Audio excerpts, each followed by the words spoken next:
नमस्कार मित्रों, मैं गजेंद्र। मुझे लोगों से प्रश्न करना और उनके बारे में जानना बहुत पसंद है। आज आपको मैं एक ऐसे व्यक्तित्व से मिलवाना चाहता हूं, जिन्होंने अपना संपूर्ण जीवन लोक कल्याण के लिए दान किया है।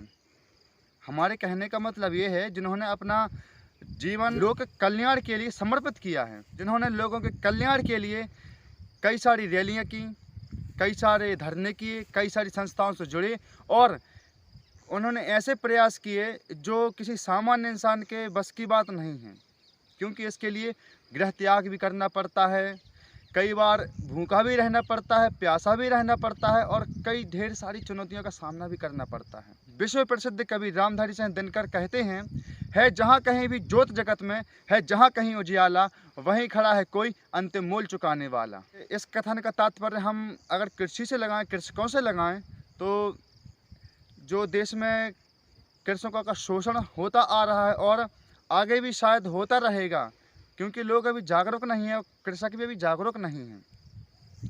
कृषक अपने मेहनत से बंजर भूमि से भी हीरे मोती सोने चांदी न जाने कौन कौन सी चीज़ पैदा कर देते हैं। चलिए, हम तो आपको ज़्यादा नहीं बता पाएंगे, जो इस चीज़ के प्रत्यक्षदर्शी हैं हम आपको उनसे मिलवाना चाहते हैं और आप उनके जीवन संघर्ष के बारे में जानेंगे। आइए मिलते हैं। नमस्कार। नमस्कार जी। जय वोटरशिप जय जगत। आइए। जय वोटरशिप जय जगत, जय जवान जय किसान। जी तो हमारा आपसे ये प्रश्न है जी जी करिए। कि आप कृषि भी करते हैं? जी हाँ, कृषि देखिए, कृषि मैं नहीं सारा संसार कर रहा है। किसी के पास थोड़ी है, किसी के पास बहुत ज़्यादा है। और कृषि को बहुत पुराने लोग कह गए हैं कि जो करे प्रतिपाल वही नरेश है।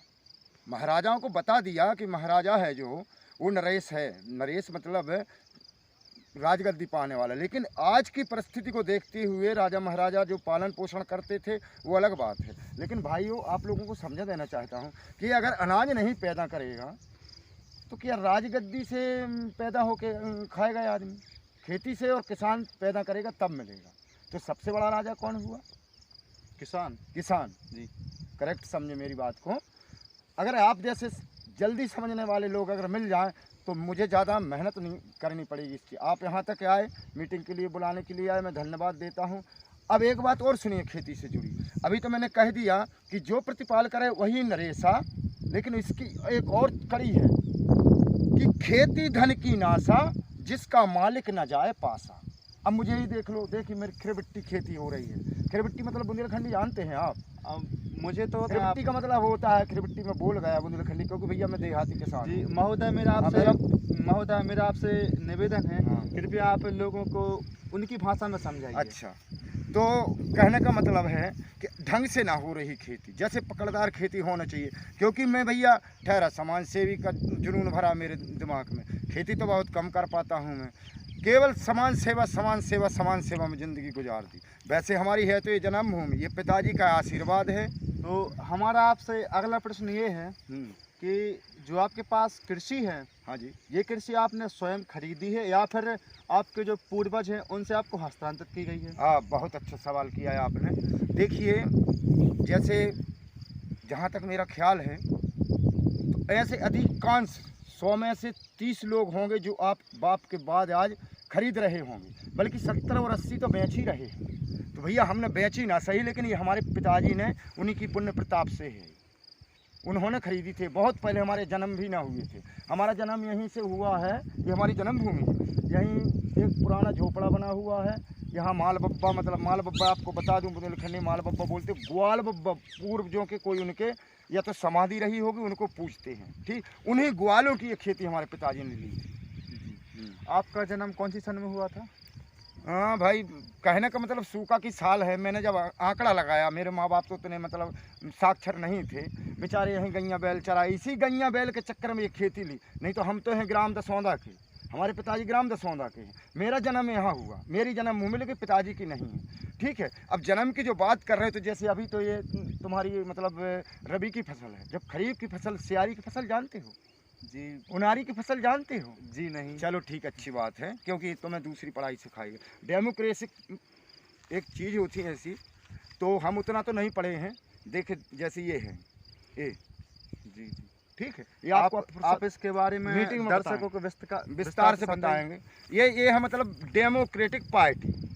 तो ये तो हम लोगों ने डेमोक्रेटिक पार्टी भैया उस समय बनाई थी, एक बार आपको ध्यान हो तो उपचुनाव हुआ था, जाने माने भावी रणनीति और कर्मठ योग हते, कर्मठ नेता हते थे, तो उनका नाम था रत्नेश सालोमन जी। उनके निधन के बाद हम लोगों ने ये किया कि इतना अच्छा नेता जब निधन हो गया तो उनके उपचुनाव में हम लोग उतरे थे।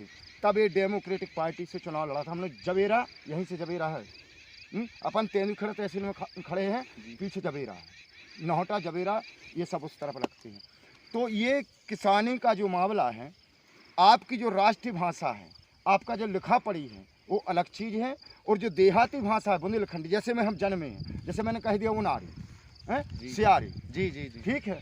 तो अब वहीं आ जाइए जन्म पर, कि जब जन्म हुआ तो इतना अकाल पड़ गया, पानी की तरह से, पानी के लिए त्राही त्राही करने लगा आदमी। और जब ये त्राही त्राही करने लगा आदमी, तो हुआ यूँ कि धान की जो फसल होती है वो खरीफ की फसल कहते हैं, ये तो आप जानते हैं जी।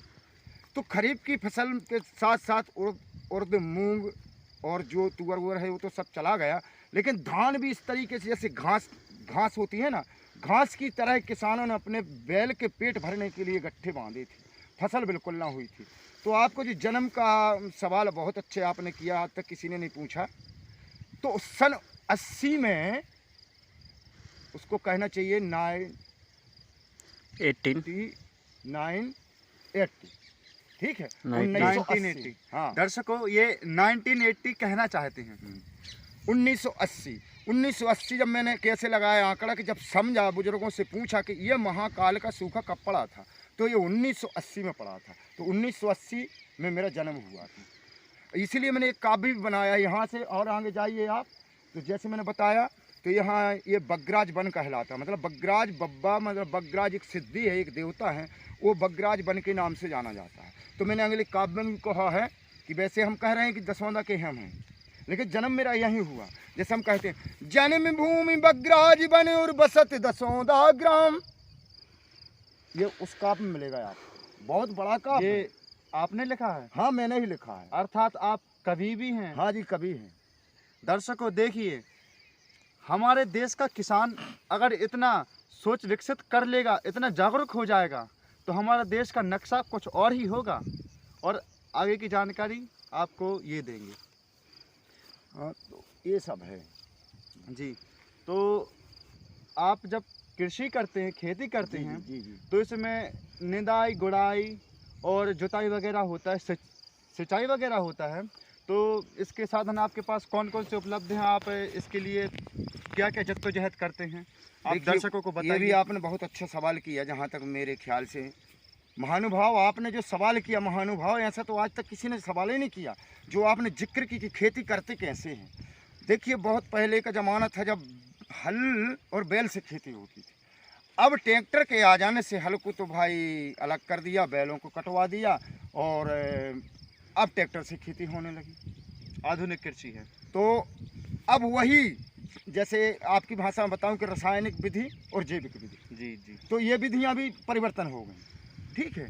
तो पहले हमारे पिताजी गाय के गोबर डाल डाल के खेती करते थे, वो खाद डलता था।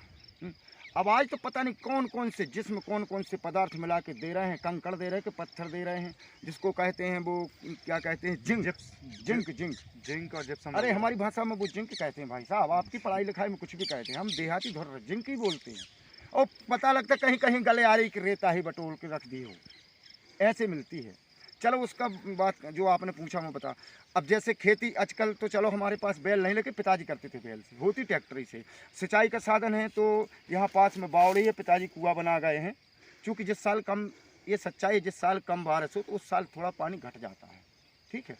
और अभी थोड़ा थोड़ा ये हैंडल पंप चलता था पहले, तो हमारा जो नोजल नहीं चलाता था, क्योंकि उसमें जो है वो स्प्रिंकलर चलाने की, मतलब नोजल, जिसको नोजल कहते हैं, उसको चलाने की क्षमता नहीं थी। पानी बहुत देता था, लेकिन उसमें चलाने की क्षमता नहीं थी। अब आ गया मशीन, तो मशीन चाहे वो इंजन हो, डीजल से चलता है, छोटा सा इंजन।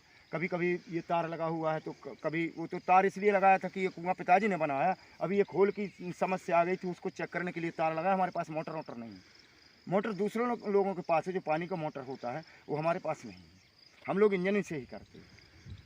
और बहुत दूर भी है तो कभी देते नहीं, किसानों के साथ यही तो घपला हो रहा है। सबसे बड़ी बात तो यही है, कभी देते हैं कभी नहीं देते हैं। किसान भैया वो तो पजाए किसान और खाए नेता, कमाए किसान और खाए नेता। जैसे पहले के ज़माने में, अब तो बैल चला गया, पहले के ज़माने में क्या हुआ कि बैल को भूसा दिया, खूब ठास ठास के भूसा दिया और उसके ऊपर चढ़ के छाती पे डंडे मारे और उससे अन्न पैदा किया। आज वही चीज़ है, सारा सिस्टम किसान पैदा करता है। ये किसानी जो आप देख रहे हैं, सारा सिस्टम किसान पैदा करता है। जितना मतलब खाने का भंडार है सारा किसान पैदा करता है, मजदूर पैदा करता है। और जब हमारे घर में आया तो सस्ता कर दिया, और जब हमको लेने की ज़रूरत पड़ी, जैसे बीज लेना, खाद लेना, इत्यादि दवाइयाँ लेना, तब महंगा कर दिया। अब बताइए डंडा मारना है कि नहीं? अब आदमी को, रुको आइए मेरे और एक शब्द और सुन लीजिए, शायद मैं ज़्यादा बोल रहा हूँ, क्षमा करें। अब आदमी को, जैसे पहले का आदमी बैल के ऊपर डंडा मार के, और पाटा देखे आप, पाटा पिठोरिया बोलते हैं हमारे वहाँ, हल बखल तो देखे? हाँ हाँ, देखिए, देख लेना आप, तो वो चल गया है, क्या बोलते हैं, नेट। जी जी, उसमें देख लेना। तो जैसे वो आदमी ऊपर से बैठेगा बैलगाड़ी पे, 10 बोरे ला देगा गेहूँ या चावल के, जो भी, ऊपर से बैल को लाठी मारते चलेगा। ऐसे ही आज का कानून है। अब पहले जानवर को जानवर समझते थे, लेकिन अब इंसानों को जानवर समझने लगे। ये बहुत सारी बातें हैं आपको, और आप तो मीटिंग में बुलाने आई हैं, तो ईश्वर ने चाहा है, अगर भारत माता ने चाहा, ठीक है, तो आपको उस मीटिंग के दौरान और बताएंगे, ठीक है। और कुछ सवाल है आपके मन में, बताइए। जी, हमारा आपसे ये सवाल है कि आप कृषि करते हैं, आप एक साल में अधिकतम कितनी फसलें प्राप्त करते हैं और कितना मुनाफा प्राप्त करते हैं, और आप कितनी मेहनत लगाते हैं? क्या आपको उसमें प्रॉफिट फ़ायदा होता है या फिर आपकी मेहनत बेकार जाती है? आप दर्शकों को बताइए। ठीक ठीक, मैं समझ गया। उतना पढ़ा लिखा नहीं हूँ आपके बराबर, लेकिन समझ गया। देखिए भाई, ऐसा है, आज के दौर में हर चीज़ की गुणवत्ता देखी जाए तो कोई ऐसे डिग्री नहीं लगा सकता कि वास्तविकता में ये बीज सही है, ये दवाइयाँ सही हैं, या इसमें डालने से घाटा होगा या नफा, हानि लाभ, इसका बाद में पता चलता है कि इससे तुम्हारी भाषा में क्या कहते हैं कि डिमोशन हुआ कि प्रमोशन हुआ। ठीक, ये तो आप मतलब मैं कुछ गलत तो नहीं बोले? नहीं नहीं, आप जागरूक तो हैं, पढ़े इसमें लिखे क्या है कि अंतर यहाँ हो जाता है कि अब उस तरीके से हो सकता है हम लोग पढ़े लिखे ना हो, टाइम से दवाई ना डाल पाते हो, एक तो चीज़ है, या फिर उसका 100% ना जानते हुए डाल देते तब फायदा नहीं करती, ये चीज़ है।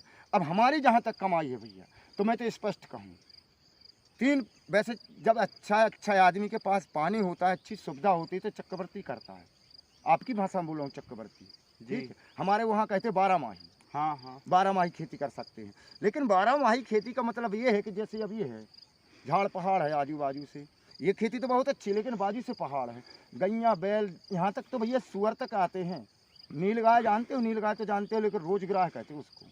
तो नीलगाय, हिरण, बकरी बहुत आती हैं यहाँ, जंगली जानवर। क्या यहाँ पे शेर वगैरह भी आते हैं? नहीं, शेर नहीं आते भाई। बाघ? नहीं, बाघ नहीं आते। बहुत पहले थे, हमारे पिताजी के ज़माने में थे, इक्का दुक्का। लकड़बग्घे तो कहीं कहीं आपको मिल जाएंगे देखने, लेकिन जब एक हफ्ते आपको तपस्या करनी पड़ेगी। और यहाँ पर स्नेक, वो क्या कहते हैं, नाग? अरे स्नेक में समझ गए भैया, इतना तो मैं पढ़ा हूँ थोड़ा बहुत। स्नेक यानी सर्प। जी जी हाँ, जी। अभी मेरे पिताजी के कुएं में आपको दिखाएंगे तो 1-2 लटके मिलेंगे आपको, बहुत पुराने। एक इससे बात आ गई, हमारे पिताजी भी यहाँ एक झोपड़ी बना के रहते थे। मतलब ये है कि जब खेती किसानी में अपना जो कारोबार कहते हैं इसको, कारोबार या औजार, जब औजार रखवाली करता है आदमी, तो उसको रखाने के लिए एक झोपड़ी बनाता है। तो उस झोपड़ी में रहते थे, पिताजी ऊपर खाट पर सोते थे, नीचे एक सांप सोता था। ये आपको नुकसान नहीं पहुँचाते? अरे पिताजी खुद कहते थे उसको मारो मत, और इतना भयंकर काला सर्प के हम आपको क्या बताएं, आपकी तो सूसू निकल जाएगी भैया। हाँ, आज भी कुआं में देख लेना, कुएं में अभी आप लोग जाओ, वहाँ वीडियो बना लेना, देख लेना, तो 1-2 आपको लटके मिलेंगे। ये बात प्रत्यक्ष है। हमारे पिताजी की कृपा से देखिए आप जिस ऋतु में आएंगे भूखे नहीं रह सकते, इतना उनका आशीर्वाद है भाई। मैं तो मानता हूँ, मैं कुछ नहीं करता, मैं तो तुम्हारी समान सेवा में लगा हूँ, लेकिन पिताजी की कृपा से इतना है कि अगर आप गर्मियों में आएंगे तो आपको बेल खाने को मिलेगा। ये यहाँ पर हाँ, उन्हीं का बनाया बगीचा है। महोदय आपके कैमरा थोड़ा उस साइड घुमाएंगे। देखिए वो जो बगीचा दिख रहा है उसी के पीछे आम है। यहाँ पे ये आम, हाँ, ये बेल, सोड़े आगे बेल है। ये बेल वृक्ष है। हाँ बेल, जी, ये आम बेल वृक्ष, उसके आगे उसके आगे अमरूद, अमरूद, उसके हाँ। आगे, उसके आगे तो फिर वो आदि आदि भैया। देखिए ये लोग कितने सारे फल फ्रूट लगाए हैं कि यहाँ अगर कोई व्यक्ति आ भी जाए तो भूखा ना रहे। तो आप हमें ये बताइए जी कि आप जो नेता लोग हैं जो आपका शोषण करते हैं, मुझे माफ़ करना, मैंने नेता शब्द बोल दिया है, जो भी मतलब कि जो आपका शोषण करते हैं, जो पॉलिटिक्स में हो, चाहे आपके गांव में, चाहे वो यहाँ के क्या कहते हैं उसको, यहाँ पे पंचायत वगैरह में, जी जी। तो जो लोग आपका शोषण करते हैं, आप उनसे कुछ कहना नहीं चाहते? अरे हाँ यार, शोषण करने से ये आपकी जो बात है भाई, बहुत अच्छी, बहुत अच्छी, इतनी गजब का क्वेश्चन किया है आपने कि मेरा तो दिल बाग बाग हो गया उत्तर देने के लिए। देखिए इधर से जो आपने बताया, जहाँ ये आम लगा, बेलपात लगा, बेल पेड़ के लिए बबूल लगा, बबूल के आगे ये बड़ा सा वृक्ष, इसके पीछे जमीन पड़ी है 108 एकड़। अब जो शोषण की बात आप कर रहे हो, 108 एकड़ जमीन, इसी जमीन ने मुझे लड़ाई सिखाई। इसी जमीन इसलिए लड़ाई सिखाई कि हमारे पिताजी के पड़ोसी हैं, मित्र हैं, इस तरफ हैं, उनका नाम माहू दादा था इसलिए कि वो इसी वर्ष में वो ईश्वर को मतलब प्रस्थान कर गए, स्वर्गवास हो गया उनका। तो इस ईश्वर के पास चले गए तो उनको उच्च स्थान मिल गया, तो वो थे। और एक इधर बाजू में हमारे पीछे से है एक हकदार, उनका नाम है चन्नू मामा, हम लोग मामा कहते, वो हमारी माँ को मतलब बहन समझते थे, तो हम उनको मामा कहते हैं, ठीक है। अच्छा, इन्होंने जब हमसे चर्चा की कि भाई तुम राष्ट्रीय एकता परिषद का जो हमारा भूमि अभियान चलता था उसमें जब हम जुड़े थे, तो उन्होंने हमसे पूछा कि एक बात बताओ भैया, क्या हमारा ये काम हो सकता है? तो हमने इसका पूरा नक्शा निकलवाया 602। अच्छा, ये जमीन जो थी यहाँ से 105 एकड़, 108 एकड़, 11 सदस्यों की थी। वहाँ पे एक आदमी भी हितग्राही है, बाकी जितने लोग पहले काम किया करते थे, इनको संत विनोबा भावे भूदान एक्ट से मिली। भूदान मार्च आप जानते हो, जैसे नमक तोड़ो आंदोलन किया महात्मा गांधी ने, मैं तो भाई उतना पढ़ा लिखा नहीं। फिर इसके बाद संत विनोबा भावे ने भूदान मार्च निकाला, और पीवी राजगोपाल ने निकाला, क्या नाम से उसको, धरती का, फिर से दोबारा। अब इसके बाद जैसे भरत गांधी वोटरशिप को लेके आ गए हैं, जिससे अभी हम वर्तमान में काम कर रहे हैं, चलो उसको छोड़िए। तो ये क्या हुआ, इन्होंने 11 सदस्य थे, 5-5 एकड़ मिली उनके डबल कर, एक मिनट, तो वो 5-5 एकड़ करके 2-2 सदस्य रहे होते, 21 परिवार, माने 10-11 सदस्यों में से 21 हुए गराही, तो 5 एकड़ में कितना हुआ, 21-22 में 108, 105 एकड़ के लमसम बैठा, आप मतलब लगा लीजिए अंदर। अब यहाँ अध्यक्ष था एक, अब वो इसलिए कि उसका भी उस समय ऐसा परिस्थिति था कि साला खाने को दाने को मोहताज था। मैं बोल देता हूँ भाई, भले मेरा पड़ोसी। अब उसको क्या कहा, 10 लोगों ने, वो दिनारी गांव के थे, यहाँ से पश्चिम में दिनारी है, उन्होंने ये कहा कि भैया तुम जब यहाँ रहते हो, गाय बैल चराते हो, तो यहीं रहो, यहीं अध्यक्ष बन जाओ, रखाओगे। इस कारण से उसको अध्यक्ष बना दिया। अब घटना यूं घटी कि कुछ अंतराल बाद उसके एक पुत्र के साथ 2 9 पुत्र हुए। अब देखिए, आप तो नेताओं की बात कहते हैं, अरे आपके ही रोम जो कहते हैं ना, रोम जानते हो, आपके ही पास में रहने वाला, उन लोगों के साथ में रहने वाला, उन सारे उसने क्या किया, सारे बच्चों के अपने नाम चढ़ा दिए, खुद अध्यक्ष था ही। अब जब उसके बच्चे तुम्हारे बराबर हुए, इस भाई बराबर हुए, तब क्या हुआ कि वो सबको प्रताड़ित करने लगा, और प्रताड़ित किया उसको, तो सारे अपने अपने बच्चे और बीवी लेके इज्जत बचा के भाग गए। अब 108 एकड़ जमीन पे खुद कब्जा किए हुए हैं, कोई माई का लाल वहाँ आकर उनसे लड़ नहीं सकता। एक बार और किया, जिनका हमने नाम बताया, माननीय मामा जी, चन्नू मामा जी, और हमारे परम पूजनीय स्वर्गीय श्री मांगू दादा जी, इनके द्वारा हमने एक एप्लीकेशन लगाया जिसमें हमने 1% प्रमाण पत्र लगाया, और हमारे एक नोटा में हैं भाई साहब घनश्याम जी, 1% में मेरे से बड़े हैं। हम सब ने मिल के, और जब वो वहाँ पर भोपाल तक भेजा ये सारी जानकारी निकल लेखा जोखा चिट्ठा बना के, अब वहाँ से जब वारंट आया इन लोगों के, तो जितने इनके सदस्य थे, इनके जितने सदस्य थे भाई, तो मैं आपको क्या बताऊँ, एकजुट ना हुए। अब एकजुट ना हुए तो लोग ही ऐसे हैं कि उठते ही नहीं है, मांगते ही नहीं, तो करेंगे क्या, करेंगे क्या। हम तो ये है कि हमारे पिता एक थे, हमारे पिता एक थे, आपको बता दें, तो इतने कट्टर थे कि व्यवहार सबसे था, लेकिन ना अनीति सहते थे ना अनीति करते थे। अब जब एक थे और वो डरे नहीं किसी से, मोल की खरीदी, कोई कब्जा तो किया नहीं, यहाँ से लेकर के ये तो इतनी है ही है 2, 4, 10, 6 एकड़, लेकिन कुछ 2 एकड़ हमारी माँ के नाम उधर ऊपर, जहाँ पर ऊपर वाला मतलब झोपड़ा बना है। झोपड़ा वो एक पहले तो पत्थर का मकान बना था, लेकिन इन्हीं दुश्मन लोगों ने, यारों गेरों ने, मेरे भाई के यहाँ बच्चे की शादी थी तो कुछ साल पहले उसको फूंक दिया था। वो भी फूंका तो फूंका, यहाँ का भी फूंका, जैसे अपने पाइप जो होता है ना, पाइप पानी वाला, ये 20 फुट का होता है, 20 फुट का यहाँ झोपड़ा फूंका, और यहाँ से देखिए आधा किलोमीटर है दूर जंगल में, वहाँ भेड़ बकरियाँ पालते थे, उसको भी फूंक दिया। तो ये दुश्मनी, ये जो वृक्ष लगा है यहाँ पे, वो झोपड़ा आपका है, मिटा हुआ पड़ा है? बहुत बड़ा वृक्ष है, जहाँ हमने माल की जिक्र की थी आपसे, मतलब ग्वाल बाबा की। हाँ जी। अच्छा क्या हुआ, अब फूंक दिया। अब जब हम लोग रपट लिखाने गए, शोषण की जो आप बात कर रहे हो, क्या बोलता है वहाँ का थानेदार हमसे, वो बुंदेलखंडी में गाली देने लगा, अरे ये आ गए साले, मारो इनको, पेड़ो साले को। हमने सुनो, हम भी एकता परिषद के राष्ट्रीय कार्यकर्ता है, राष्ट्रीय एकता परिषद के, अब स्वतंत्र सेनानी, संग्राम लोकतंत्र सेनानी का काम कर रहे हैं। जब तुम्हारे दरवाजे कोई अपील लेके आता है, प्रार्थना लेके आते हैं, तो उसको भड़काना चाहिए। वो क्या बोला कि अरे खेती में जो अभी एक गेहूँ हरा हरा है, जब इतना कट जाता तो तुम उसको डंठल कहते, तो हम लोग उसको नरवाई कहते, ठीक, नरवाई में आग लगा दी होगी। हमने कहा मालिक मेरे, तेरी आंखें चित्रकूट में बनवा ले, और तू जाके देख, पहले इंक्वायरी तो करके ऐसे बोलने लगा, तो वो लाल हो गए। हमने बोला ऐसे क्यों उल्टे बोल रहे हो, हमने इसलिए उल्टा बोल रहा हूँ मैं कि तू जाके देख, चने की खेती थी, और चने की खेती में भाई साहब आग नहीं लगती, चने की खेती में आग नहीं लगती, जो चने के डंठल होते हैं उनमें आग नहीं लगती, किसी के डंठल में आग लग सकती है। तो इस तरीके से हम उससे लड़ भी आए थे। अब लड़ने के बाद ये हुआ कि जैसे आपने कहा शोषण, भैया राहत की जगह तो हुई, कम से कम 35 पाइप जला था, 35 पाइप लाइन का जो था, और दूसरे पड़ोसी की भी रखे थे, कुछ हमारे थे। अब इसमें भी एक सोचने की बात है कि वो तो थाने वाला करेगा शोषण, लेकिन अपने मित्र शोषण कर रहे हैं। वहाँ का झोपड़ा जला, वहाँ का घर जला, यहाँ का झोपड़ा जला, वहाँ पत्थर से बना था, यहाँ मतलब ऐसे बना था, मतलब पाइप रखने के लिए, और बैलगाड़ वाले। लेकिन बीच की मेड़, ये इसको मेड़ कहते हैं, ठीक, बीच की मेड़ पे जो आपको अमरूद का पेड़ दिखा है, वहाँ पर रखी थी पाइपलाइन। अब भाई ये जलती, चलो वो जंगल से जलता, पाइपलाइन बीचों बीच रखी थी, कैसे जल गई? तो ये है दुश्मन का काम। अरे भैया आप तो सरकारी नेताओं की बात कर रहे हो, जमाने की बात कर रहे हैं, शोषण तो अपने भाइयों में भी होता है।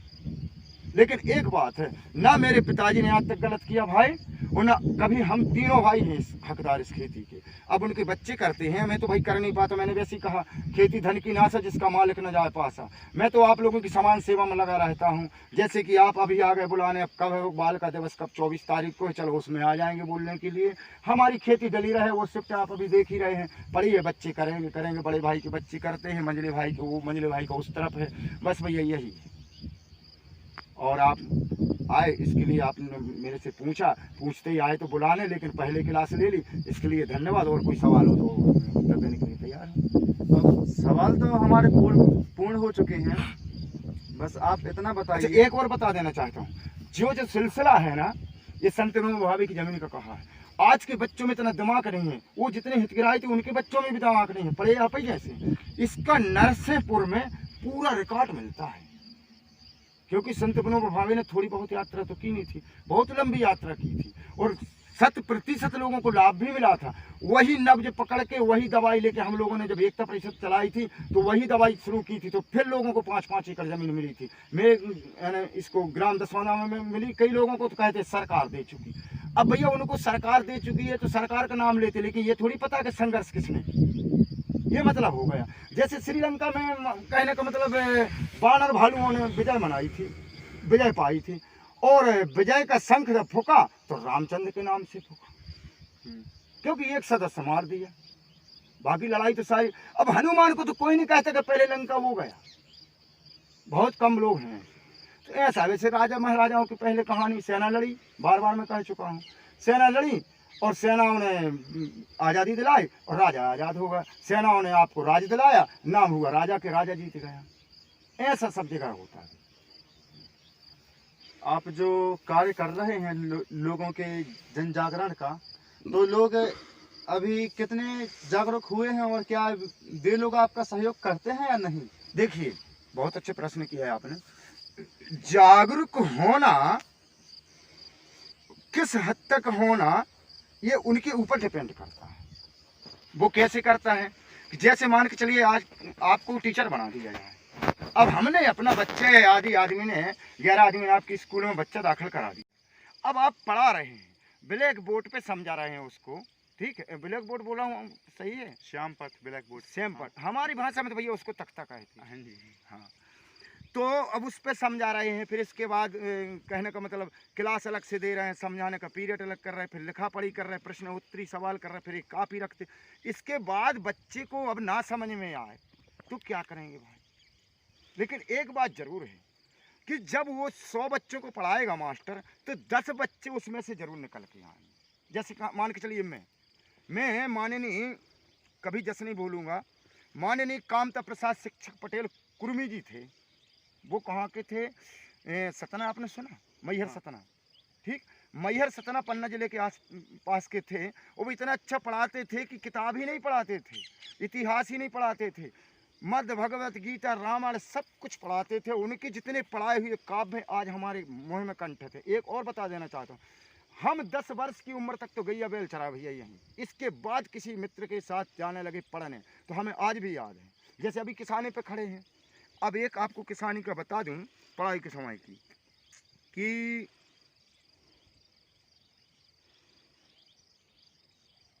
नहीं हुआ है अभी सवेरा, नहीं हुआ है अभी सवेरा, पूरब की लाली पहचान, और चिड़ियों के जगने से पहले खाट छोड़ उठ गया किसान, खिला पिला बैलों को लेकर करने चला खेत पर काम। ये हमारा तीसरी चौथी का पढ़ा है भैया। अब ये समझिए, करने चला खेत पर काम, ठीक, बादल गरज रहे हैं गड़गड़, मूसलाधार बरसता पानी, और जरा ना रुकता लेता दम, हाथ पांव, ये ठंड का एक था उसमें लेन, हाथ पांव ठुठरे जाते हैं, घर से बाहर निकले कौन, फिर भी आग जला खेतों की मतलब खेत नहीं, खेतों की रखवाली करता हुआ है मौन, फिर भी आग जला खेतों की रखवाली करता हुआ है मौन। अब बेचारा क्या करे, अकेला बैठा है, ठीक। फिर उसमें एक लाइन और थी, गरम गरम लू चलती छन छन, लू तो आप जानते हैं, गरम गरम लू चलती छन छन, धरती जलती तवा समान, तवा जानते हो भाई, तवा जिस पर रोटियां बनाई जाती हैं, धरती जलती तवा समान, तब भी करता काम खेत पर बिना किए आराम किसान, और नहीं कभी त्योहार न छुट्टी, बेचारे किसान को कुछ छुट्टी नहीं है, ना त्योहार की न किसी चीज़ की, नहीं कभी त्योहार न छुट्टी, है उसको आराम है उसको आराम है। आपसे मिलकर हमें बहुत अच्छा लगा कि जितना कहें उतना कम है, जितना कहें उतना कम है, और किसानों की हालत देखकर आज वाकई हमारी आंखें नम हैं। आपसे मिलकर हमें बहुत अच्छा लगा, और हमारे दर्शकों की यही तमन्ना है, यही आरजू है कि आप जैसे मानसिक और बेचारे के जागरूक लोग पूरे संसार में फैलें, लोगों को जगाएं, लोगों को जागरूक कराएं, और लोगों को उनके अधिकार दिलवाएं, और आप अपने लक्ष्य में सफल हों। अब मैं आपसे विदा चाहूँगा, और अभी हमारा 24 तारीख को बालिका दिवस है जी, तब मैं आपको आमंत्रित करता हूं, और हमारा ये पत्र आपको मिल जाएगा, हमारे सहायक हैं वो भी आपको पत्र देंगे। आप आज हमारे भैया देखो, बुंदेलखंड में कहावत है, बीच में बोल रहा हूँ, बुंदेलखंड में कहावत, आप चले चिट्ठी का क्या काम, भाई आप आ गए, अब मुझे पत्र की भी ज़रूरत नहीं है, आप से आ गए। अच्छा, और देखिए, एक बात और जो देखिए कितने दिल से बात करते हैं, और इन्हीं के साथ शोषण होता है, ये अन्याय हो रहा है। और इस अन्याय को केवल हम नहीं मिटाएंगे, इस अन्याय को आप भी मिटाएंगे। आप जागरूक होइए, अगर आप जागरूक होंगे तो देश जागरूक होगा, हम सुधरेंगे, युग सुधरेगा। अब सुनाइए, आप क्या कहना चाहते हैं? अच्छा, जो आपने कहा वो ये है कि जैसे मान के चलिए, अब वहीं आ जाइए, एक बता देता हूँ रामायण की बात, कि यदि राम लक्ष्मण और इनका बीच में सखा था हनुमान, लक्ष्मण जब धराशायी हो गया मेघनंद के बाण से, इंद्रजीत वाली शक्ति मारी थी उसमें। अच्छा, जब लक्ष्मण धराशायी हो गया, अब राम रो रहे थे, लेकिन रोते रोते एक वैश्य होने आया, लंका का था वो। अब उसमें परखने की बात है, तो वैश्य ने कहा था कि मैं लंकेश का सेवक हूँ, उसका नमक खाता हूँ, आपके भाई का इलाज नहीं करूँगा। ठीक है, तो मैंने भी भैया रामलीला खेली है। तो रामचंद्र जी ने, राघवेंद्र सरकार ने ये कहा था उससे कि जिस धर्म की खातिर राज छूटा और पितृदेव का मरण हुआ, जिस धर्म की खातिर वनवास हुआ, सीता प्यारी का हरण हुआ, उस धर्म की खातिर भाई मेरा गर मरता है तो मरने दो, यह राम धर्म नहीं छोड़ेगा, मुझको धर्म व्रत पालन करने दो। इस लफ्ज को सुनते ही वैश्य को तुरंत आंखों में आंसू आ गए। बोले, हे दीनदयाल, मैं केवल आपकी परीक्षा ले रहा था, तो इस प्रकार से जो आप निमंत्रण देने आए हैं, जो मिशन चला रहा हूँ, ऐसे हर जगह पे, हर घर की सीता चोरी हो गई, हर घर का भाई लक्ष्मण शक्ति लगी है, और इन्हीं नेताओं के द्वारा शक्ति लगी है। इंद्रजीत जैसे पहले इंद्रप्रस्थ था, आज का इंद्रप्रस्थ ही है, वहाँ से सीख के आते गरीबों पर शक्ति चलाते हैं। अब उसमें चाहिए सच्चा मित्र, हनुमान जैसा सच्चा मित्र चाहिए कि वैश्य काल आए, पूरा पर्वत ले आए, इतने दिमाग से लाए, पूरा पर्वत ले आए, और वैश्य का भी पूरा घर ले आए थे, कहीं एक कह न दे कि जड़ी मेरी घर पर रह गई। इतने दिमागदार एक मित्र चाहिए इसमें। अब हम लोग तो लंका जा ही रहे हैं, लेकिन उसमें नलनील चाहिए, ऐसा राम भी चाहिए एक बार, जो अगर नहीं माने तो कह दे कि बिना न मानत जल निधि जल, और दिवस बीत गए 3, और बोले राम सकोच तब भय बिन होत ना प्रीत। ऐसा राम हमारे पास है, माननीय भरत गांधी जी, जिनको आज भरत गांधी हम लोग इसलिए कहते कि बचपन से जब से उनसे जुड़े तब से नाम लेते रहे, नहीं, उनका आज नाम पहुंच गया विश्व मता, पूरे विश्व को मत देने वाले हो गए। अब भैया हम तो उन्हीं के, भरत गांधी जी के आशीर्वाद से जो बोल पाते हैं, आप लोगों के सामने पेश करते हैं, और कुछ आपके सवाल हो तो फिर बता सकते हैं। जी, हमारे सवाल तो पूर्ण हो चुके हैं, अब हम आपसे अगली भेंट अगली तारीख को करेंगे, तो पुनः भेंट होगी। धन्यवाद। जय जवान जय किसान। महोदय, आप लकड़ियाँ भी फाड़ते हैं? अरे यार भाई, देखो, अब आपको एक बात बता देना चाहता हूँ, ये लकड़ी जो फाड़ रहा हूँ, ये लकड़ी इतिहासों से सीखी है मैंने। वो ऐसे सीखी कि एक बार महात्मा गांधी के पास एक सज्जन पहुँचे, और उस समय चक्की पीस रहे थे, और उस समय जो चक्की चलती थी, तो महात्मा गांधी ने कहा, भैया ये तो अपना धर्म है, कर्म तो आदमी को करना पड़ेगा, चलो आप भी पीसो। ठीक है, इसी प्रकार से एक बार, अब बात वही है, भरत गांधी के पास एक हम लोगों ने ट्रेंगल ली, उसमें बताया भरत गांधी ने कि जैसे मान के चलिए ये बालियाँ हैं, ये 2 बालियाँ ले गए थे, और जब उनसे पूछा गया तो इन दोनों बालियों को जब ले गए भरत गांधी, और भरत गांधी ने जब सवाल किया कि जिस कुर्सी को मैं लात मार के आया हूँ आप उस पर बैठे हो, ठीक है, लेकिन एक उत्तर दीजिए कि ये दोनों बालियाँ बताइए किस चीज़ की हैं। तो बोला कि ये तो गेहूं की हैं। तो उसने गेहूं की कहा, तब तुरंत भरत गांधी ने कह दिया कि देखिए, आपकी सोच और आपके दिमाग में यही फ़र्क है, और मेरी नॉलेज में यही फ़र्क है क्योंकि आपको यही पता नहीं कि एक गेहूं की बाली और एक जौ की बाली, इतना अंतर नहीं आप बता सके इतनी बड़ी कुर्सी पर बैठ के। यही मेरे दिल और दिमाग की सबसे बड़ी अहमियत है। तब उन्होंने कहा कि जब आप गेहूं की और जौ की बाली नहीं पहचान सकते तो तुम गरीब और अमीर को क्या पहचान सकते हो? असली है क्या? चेहरे तो एक से हैं। ये चीज़ होती है। इसी प्रकार से मैं लकड़ियाँ फाड़ रहा हूँ भैया। अब आपको संतोषी हो तो बताएं, फाड़ें। और समय की मांग यही है, आवाज यही है आज की। समय की मांग यही है, आवाज यही है आज की।